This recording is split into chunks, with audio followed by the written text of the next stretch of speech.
महाराष्ट्र की सियासत में एक बार फिर से हलचल बढ़ गई है। जिस राजनीति की वजह से दो ठाकरे भाई अलग अलग राह पकड़ ली थी, आज उसी राजनीति के चलते ये दोनों ठाकरे बंधु एक रास्ते पर चलने को तैयार हैं। महाराष्ट्र में मराठी भाषा के सम्मान और हिंदी भाषा की सख्ती के नाम पर उद्धव ठाकरे और राज ठाकरे एक साथ आ सकते हैं।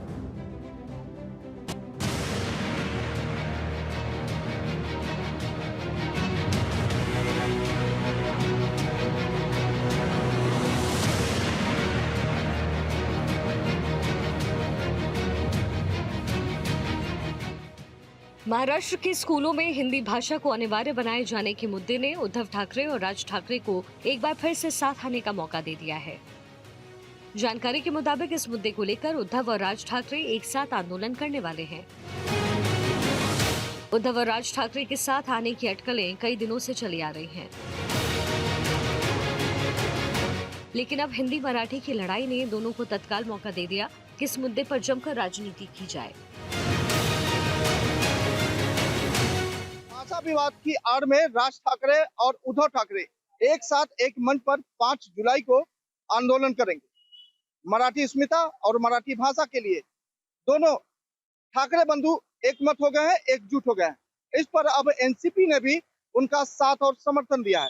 एनसीपी प्रवक्ता जितेंद्र आव्हाड की तरफ से कहा गया कि चूंकि मराठी अस्मिता की बात है तो शरद चंद्र पवार की पार्टी एनसीपी भी राज ठाकरे के समर्थन करती है, लेकिन भारतीय जनता पार्टी पहले की तरह एक बार फिर से सफाई दी है और ये कहा है कि हिंदी भाषा हमेशा से वैकल्पिक रही है और आने वाले समय में भी हिंदी भाषा कोई जोर जबरदस्ती बल्कि एक वैकल्पिक भाषा के तौर पर देखी जाएगी। महाराष्ट्र में फिलहाल प्राइमरी स्कूल्स में हिंदी अनिवार्य करने की बात चल रही है। इसी मुद्दे को हवा देकर मराठी भाषा पर सियासत चमकाने वाली पार्टियों को मौका मिला। ये पार्टियां मानती है कि भाषा के नाम पर बच्चों पर हिंदी भाषा ला दी जा रही है। हिंदी भाषा से किसी प्रकार का विरोध नहीं है, लेकिन प्राइमरी स्कूलों पर उसे थोपने नहीं देंगे। इस विषय पर राज ठाकरे ने एक भूमिका अपनाई है, वही भूमिका उद्धव ठाकरे की भी है।